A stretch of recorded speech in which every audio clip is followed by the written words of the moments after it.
kinakaharap ng mga karakter. Ngayon, kasama ko ang aking mga kaibigan para talakayin ang 4 na mahalagang issue.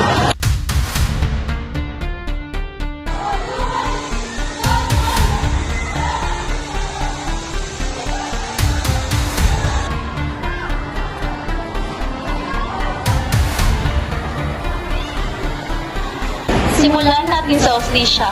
Nakita natin ang sitwasyon ni Basilio. Walang laban, hindi pinakinggan, nakulong ng walang sapat na ebidensya.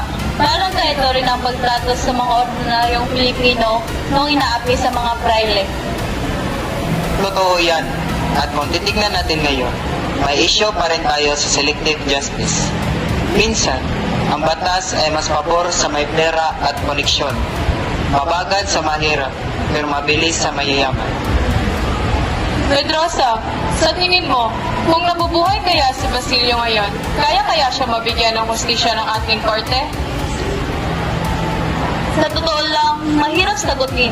Kung titignan natin sa kasaysayan, ang mga walang pundo ay natatambakan ng kaso.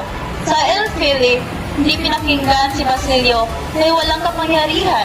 Ngayon, kailangan natin ng mahusay na abogado para mapakinggan ang boses mo. At dagdagan pa natin, iuugnay natin ito sa media. Minsan, ang mga praile ang nagdidikta ng balita. Ngayon, social media na. Minsan, trial by publicity na kaagad kahit wala pang court decision. Ang tanong, para kanino ang hustisya?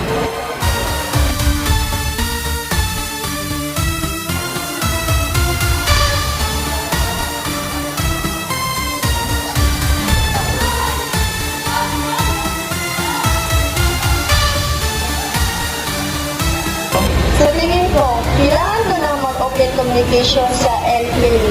Ang guro ay parang Diyos na hindi pwede takunin. Ngayon, dapat ang guro at estudyante ay partners sa pagkatuto. Sang-ayon ako, kailangan natin itanong, tinuruan ba tayo maging critical o sumunod na lang ng bulag? Ang edukasyon ay dapat na pagbabago o hindi pagkaapi.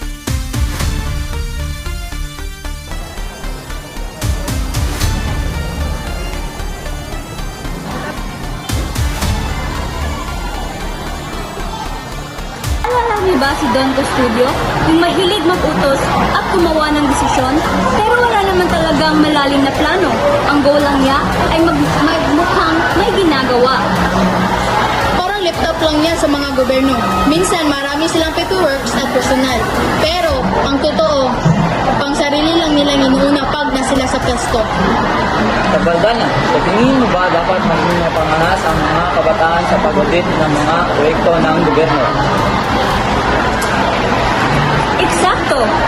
Yun ang koneksyon ni Don Custodio. Kailangan nating maging watchful ng bayan.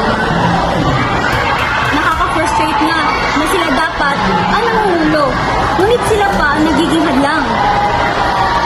Dapat lang, huwag tayo maging higas ng pugon. Maraming project na biglaan lang nawala pagtapos ng eleksyon. Sa bandang huli, pumasok si Simeon para maging ganti sa mga gobyerno. Gusto niya gamitin ang apoy para linisin niya ang lahat.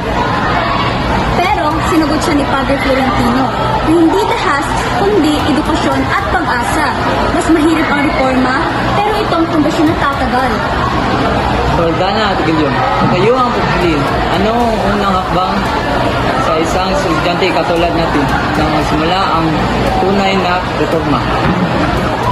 Para sa akin, ang unang hakbang ay alaman natin ang totoo. Huwag tayo maniwala agad sa mga fake news. Tama, ang pangalawa ay ang paggamit ng boses. Hindi kailangan ng dahas. Ang kailangan lang ay ang matapang na paninindigan at edukasyon.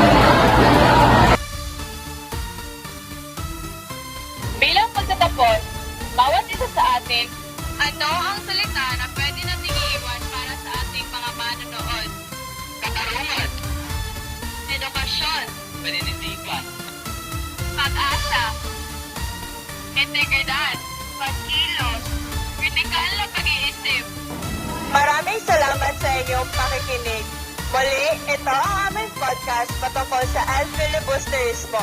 Tandaan na ang nobela ni Rizal ay hindi lang kasaysayan, kundi isang paalala na ang bayan ay nasa kamay natin. Hanggang sa muli!